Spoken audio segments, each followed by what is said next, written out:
नारायण नारायण नारायण श्रीमन नारायण नारायण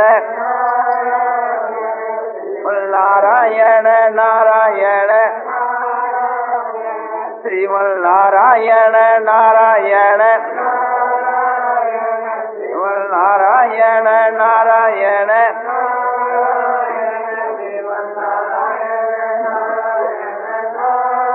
आनंदमय आनंदमय आनंदमय आनंदमय पूर्णानंद पूर्णानंद अपार आनंद शांतानंद घनानंद अचलानंद ध्रुवानंद नित्यानंद बोधस्वरूपानंद ज्ञानस्वरूपानंद आनंद ही आनंद आनंद ही आनंद आनंद ही आनंद शांति शांति शांति।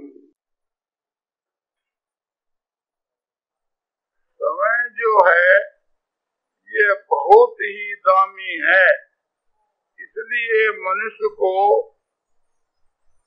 अपना जो समय है उसको सोच समझ करके बिताना चाहिए।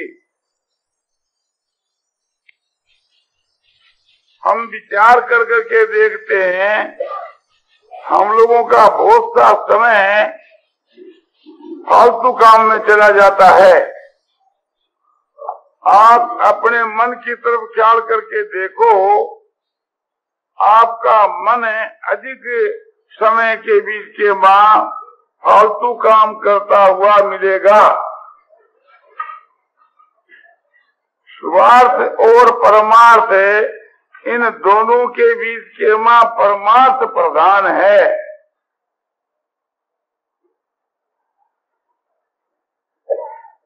अपनी आत्मा के कल्याण के लिए जो समय को बिताना है वे तो परमार्थ में बिताना है।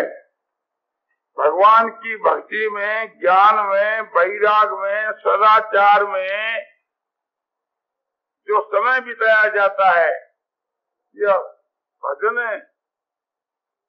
ध्यान, सत्संग, स्वाध्याय आदि में जो समय बिताया जाता है वो समय हमारा परमार्थ में ऐसो बीतता है। सबसे उत्तम तो यही बात है। दूसरी बात है कि शरीर के निर्वाह के लिए और न्याय युक्त व्यापार के वहां समाज पिताजी के सुधार के लिए जो समय बिताया जाता है वो एक प्रकार से अपने स्वार्थ के वहां बिताना है। इसके अलावा जो मन फालतू पदार्थों का चिंतन करता है, व्यर्थ का, वो एक प्रकार से समझो कि हमारा समय व्यर्थ हो जाता है।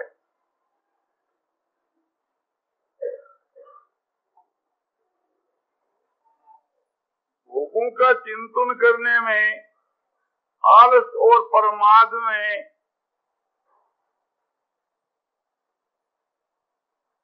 संसार के फालतू कार्यों का चिंतन करने में जो हमारा समय बीतता है वो बिल्कुल निकम्मा है। वो हमारा जीवन एक प्रकार से नष्ट हो रहा है। हम लोगों को इसके लिए विशेष ख्याल करना चाहिए कि हमारा समय फालतू काम के बीच के मां एक क्षण भी न जाए। हम शरीर से और इंद्रियों से जो काम करते हैं उसका इतना महत्व नहीं है कि जितना महत्व मन से जो हम काम करते हैं।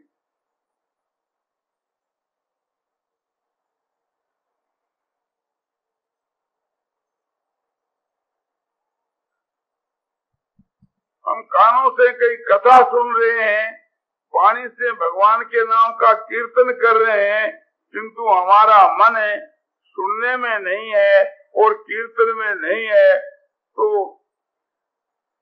वह श्रवण और कीर्तन हमारा गामी नहीं।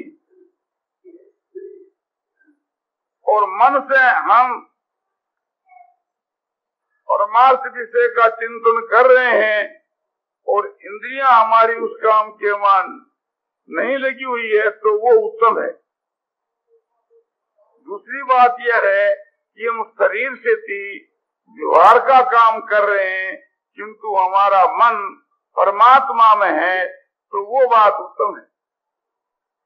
वास्तव के बीच के माँ मन किस काम के माँ लगा हुआ है,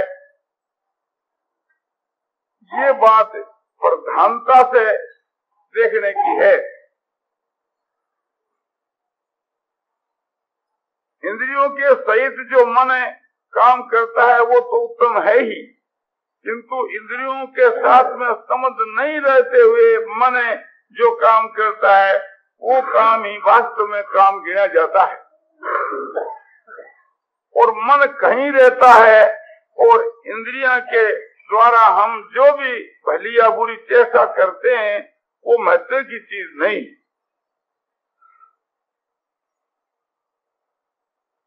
इसलिए हम लोगों को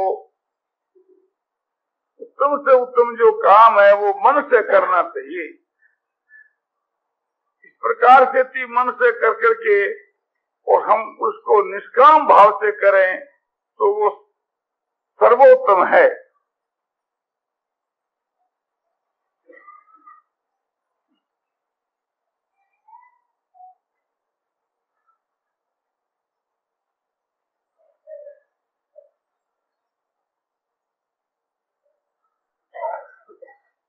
जिसने अपने मन को वश में कर लिया है उसने संसार को वश में कर लिया। एक तो मन जो है उसको अपने वश में करना चाहिए। दूसरी बात यह है कि मन में जो चंचलता है उस संसार से हटा करके परमात्मा में उस मन को लगाना चाहिए। मन को विषयों से हटाना एक बात है और बस में करना एक बात है। जिसके मन बस में है वे पुरुष संसार के पदार्थों से मन को हटा करके एक परमात्मा के बीच के वहां स्थिर कर सकता है।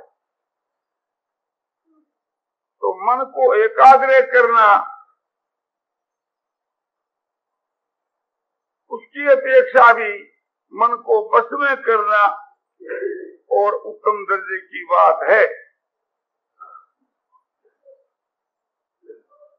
और मन के बीच के मां वैराग होना ये और भी उत्तम बात है। संसार में वैराग है तो मन बस में होना सहज है। मन को बस में करने के लिए ये दो उपाय भगवान ने बतलाए हैं, अध्यास और वैराग।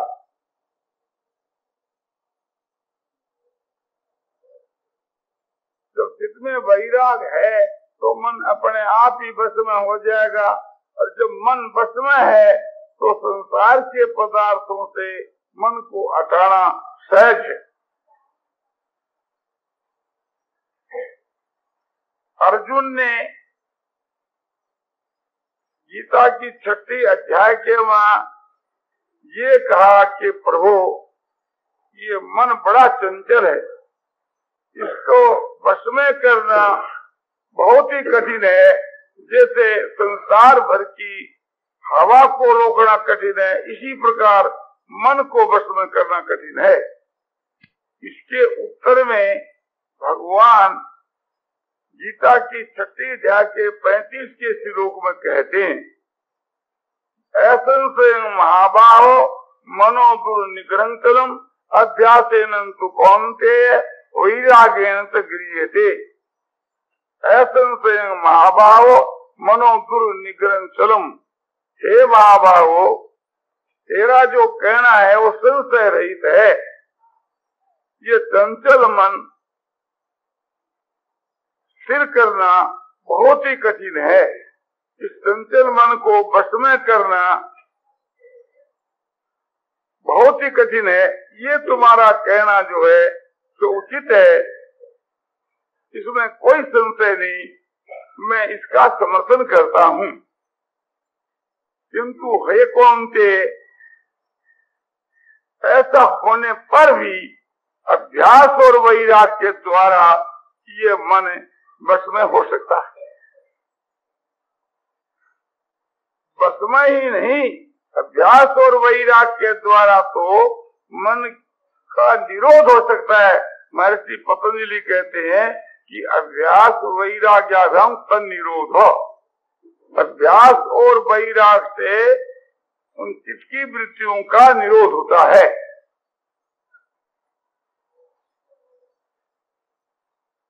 जब मन बस में हो जाता है तो उसका फिर निरोध होना भी सहज है। तो इसलिए हम लोगों को प्रथम जो है तो मन को बस में करना चाहिए, और मन को बस में करने के लिए प्रधान उपाय बतलाए गए हैं अभ्यास और वैराग।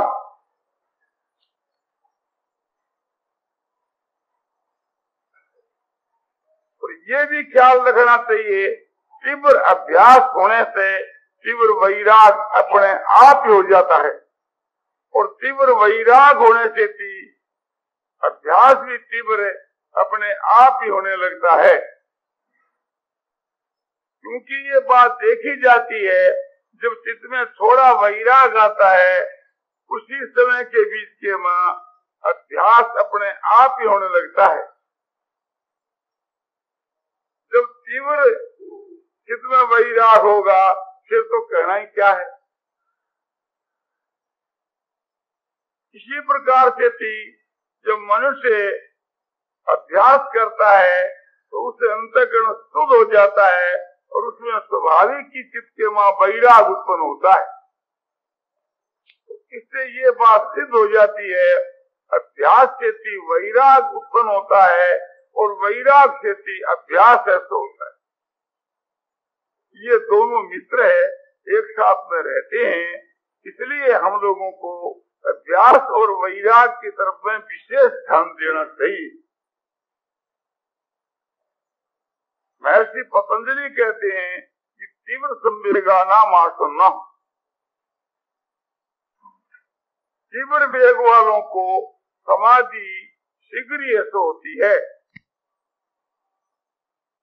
अभिप्राय यह है कि तीव्र अभ्यास और तीव्र वैराग से भी जिसकी वृत्तियों का निरोध अपने आप ही हो जाता है।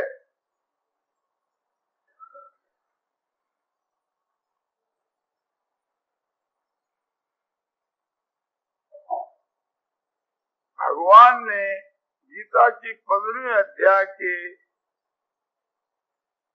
तीसरे श्लोक के उत्तरार्ध में कहा है कि अश्वत्थमेनं विरूढ़ मूलम असंग शस्त्रेण दृढ़ेन चित्वा। ये संसार रूपी जो वृक्ष है इसको दृढ़ वैराग रूपी शस्त्र के द्वारा काट डालना चाहिए।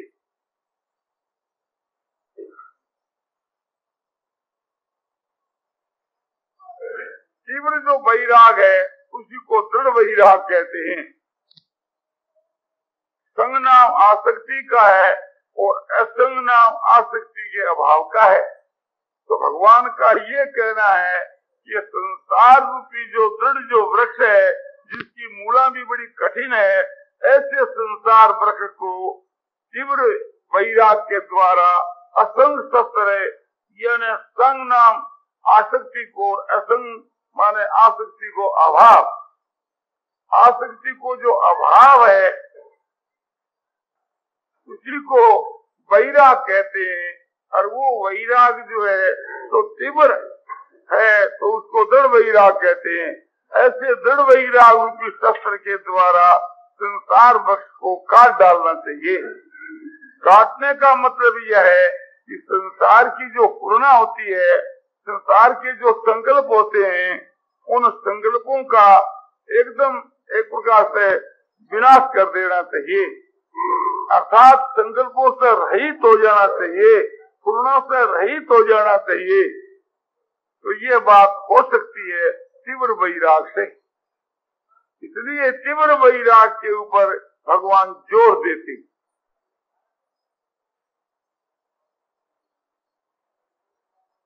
उसके बाद फिर क्या करना चाहिए? उसके बाद अभ्यास करना चाहिए। ततः पदं परिमार्गितव्यं यस्मिन् गता न निवर्तन्ति भूयो तमेव चाजं पुरुषं प्रपद्ये यतः प्रवृत्ति प्रसिता पुराणी। इसका अर्थ यह है कि ततः माने उसके बाद उसे पद का अन्वेषण करना चाहिए, उसकी खोज करनी चाहिए कि जहां जाकर के मनुष्य लौटकर वापिस न आवे। अर्थात वो जो परम पद है, वो जो परमात्मा का जो स्वरूप है, ऐसा जो परम पद है, उस परम पद के लिए कोशिश करनी चाहिए, उसकी खोज करनी चाहिए। इस प्रकार खोज करनी चाहिए कि मैं उस परमात्मा की शरण हूँ, इस भाव से परमात्मा की शरण होकर उसकी खोज करनी चाहिए। कौन परमात्मा? कि जिस परमात्मा से यह संसार उत्पन्न हुई और विस्तार को प्राप्त हुई है। इस प्रकार कोशिश करने के ऊपर उस परमात्मा की प्राप्ति होती है। जब परमात्मा की प्राप्ति होती है तो उसके कैसे लक्षण होते हैं, ये बात भगवान ने वहां बतलाई। निर्माण मोहाचित संग दोषा अध्यात्म नित्या विनिवृत्त कामा द्वंद्वे विमुक्ता सुख दुख संगैर गच्छन्त मूढ़ा पदमभ्यंत।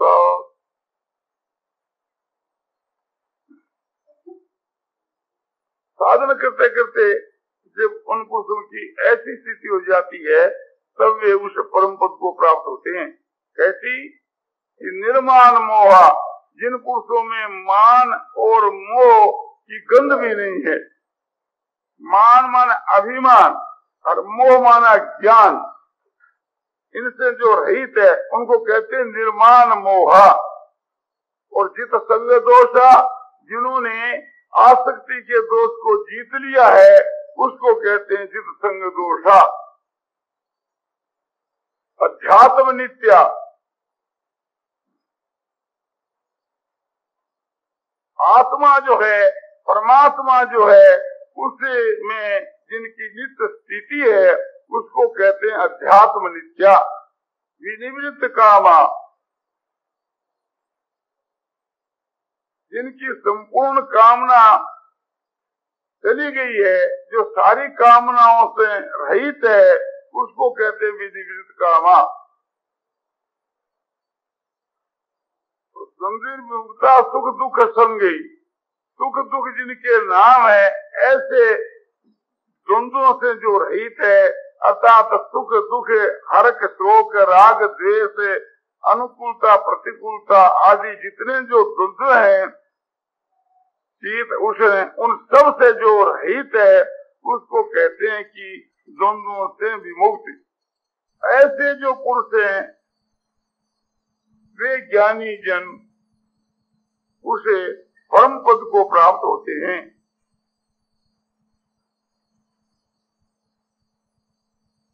इसलिए हम लोगों को क्या करना चाहिए कि मन को वश में करना चाहिए। तो मन को वश में करने से ही यह कार्य की सिद्धि होती है। बिना मन को वश में किए इसकी सिद्धि नहीं होती। असंगतात्मना योगो दुष्प्राप्ति वेवती।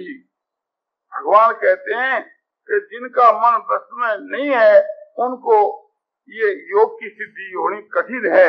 यानी मन को वश में होए बिना योग की सिद्धि है तो नहीं हो सकती। मन को वश में करने के लिए ये दो उपाय प्रधानता से बतलाए। एक तो वैराग और दूसरा अभ्यास।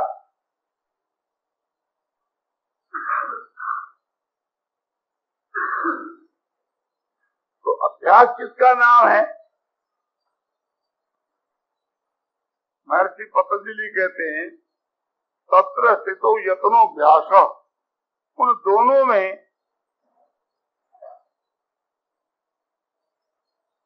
स्थिति के लिए जो प्रयत्न करना उसका नाम अभ्यास है। यहाँ परमात्मा का विषय है तो परमात्मा के स्वरूप में मन की स्थिति के लिए जो प्रयत्न है उसका नाम अभ्यास है। और वो अभ्यास कैसा होना चाहिए? सेतु दीर्घ काल निरंतर सत्कार सेवित तो दृढ़ भूमि, स्वयं वह वैराग। तो नित्य निरंतर आदर पूर्व किया जाता है तब दृढ़ भूमि वाला होता है, यानी उसकी संज्ञा होती है कि दृढ़ वैराग, दृढ़ अभ्यास। तो इस प्रकार का दृढ़ अभ्यास होना चाहिए और इसी प्रकार का दृढ़ वैराग होना चाहिए।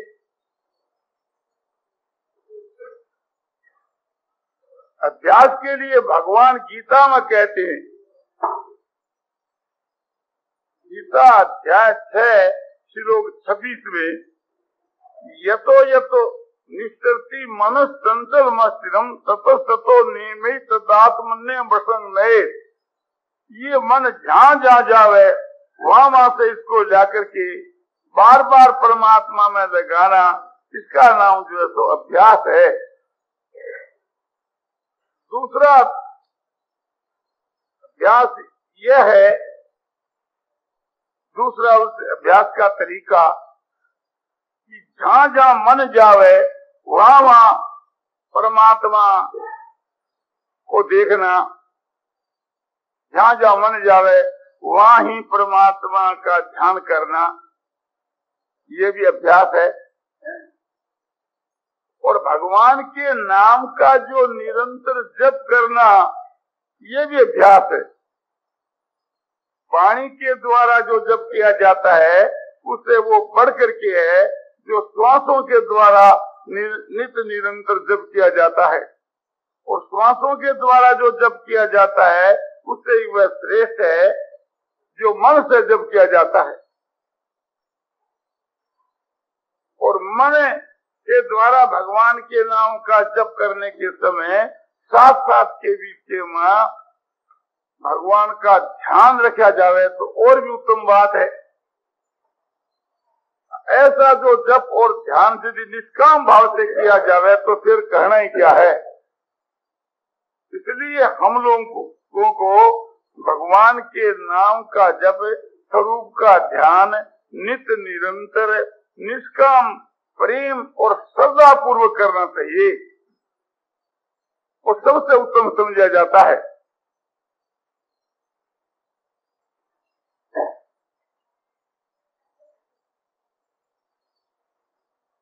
शास्त्रों का जो अनुशीलन है,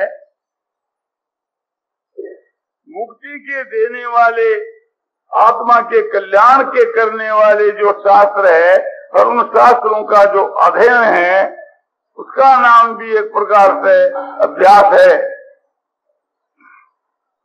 गीता के श्लोकों का अर्थ सहित अभ्यास करना, ये भी बहुत ही उच्च कोटि का अभ्यास है।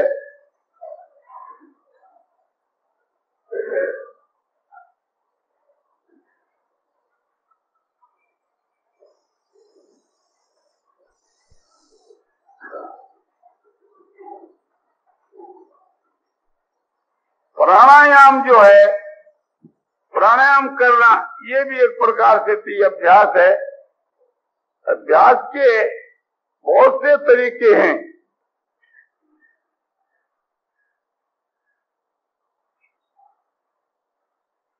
बार बार प्रयत्न का नाम अभ्यास है।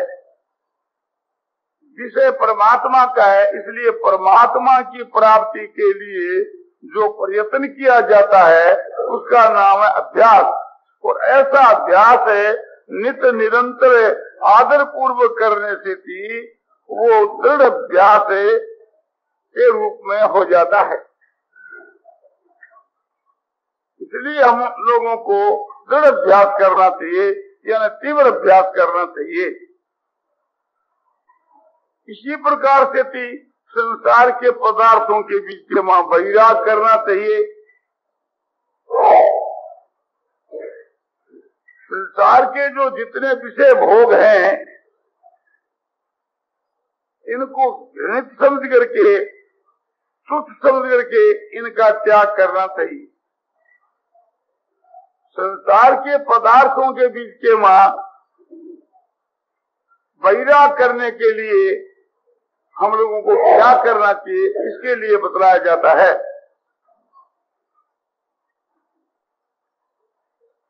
जो वीतराग पुरुष है, जिनके वहां आसक्ति नहीं रही है, ऐसे जो वृत्त महात्मा जो पुरुष है, उन पुरुषों के संग से वैराग होता है। दूसरी बात है, उन पुरुषों की स्मृति से भी वैराग होता है। वीतराग विसंग चित्तम, महर्षि पतंजलि पातंजलि योग दर्शन के पहले पाद में कहते हैं कि जिनके वहां राग नहीं है, ऐसे जो पुरुष ही जिनके चित्त का विषय है, ये उपाय बतलाया है। वीतराग विषम चित्तम, चित्तम माने चित्त का ये विशेषण है कि कैसा चित्त होना चाहिए कि वीतराग विषम माने वीतराग पुरुषों को विषय करने वाला चित्त। इस प्रकार से चित्त के बीच के वैराग होता है। और वैराग का उपाय है संसार और शरीर इन सब को नाशवान समझना, काल के मुख में देखना। ये देखते देखते विनाश होते जा रहे हैं।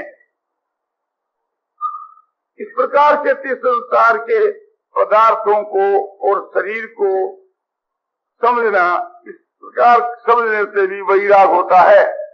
भगवान ने गीता में बतलाया है, गीता अध्याय 5 श्लोक 22 में, यही से स्पर्शा होगा दुख योन एवते आदंतरंत कौनते न ते सूरम ते बुध।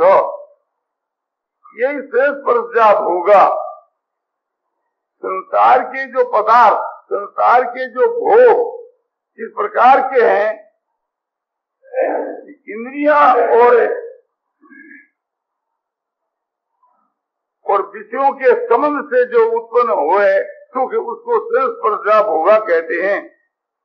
इस प्रकार के संसार के जो भोग यानी संसार के जो सुख हैं, वे कहते हैं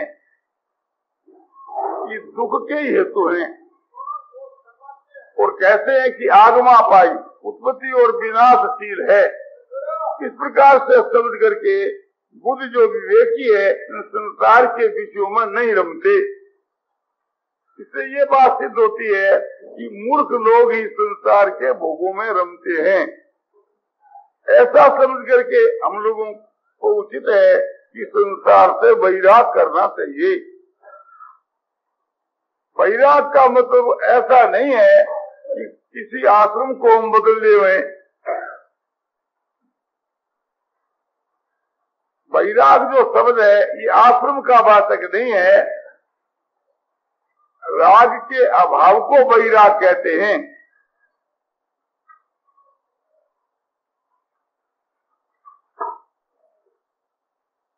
संसार के पदार्थों में जिनकी आसक्ति नहीं है, उसे पुरुष को वृक्ष कहते हैं।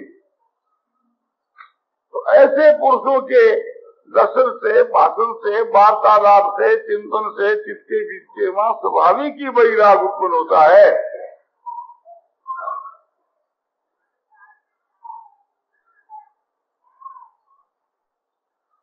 और ये भावना हमारी है कि वैराग कैसे हो, वैराग कैसे हो, तो इस प्रकार की बार बार मन में पूर्णा होती है, उससे भी वैराग उत्पन्न होता है। और वैराग विषय के जो शास्त्र हैं, उनके अध्ययन करने से, उनका अनुशीलन करने से भी जितना वैराग उत्पन्न होता है।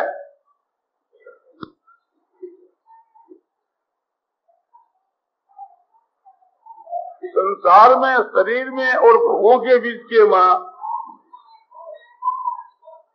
दुख बुद्धि करने से, घृणा बुद्धि करने से चित्त में वैराग होता है। महर्षि पतंजलि ने बतलाया है,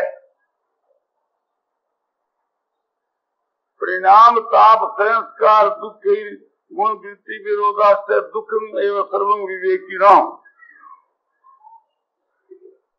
संसार के जो दुख है वे तो दुख है ही, किंतु संसार के जो सुख है उन सुखों के बीच के वहां हम ये बात देखें कि ये परिणाम के बीच के वहां दुख के देने वाले हैं।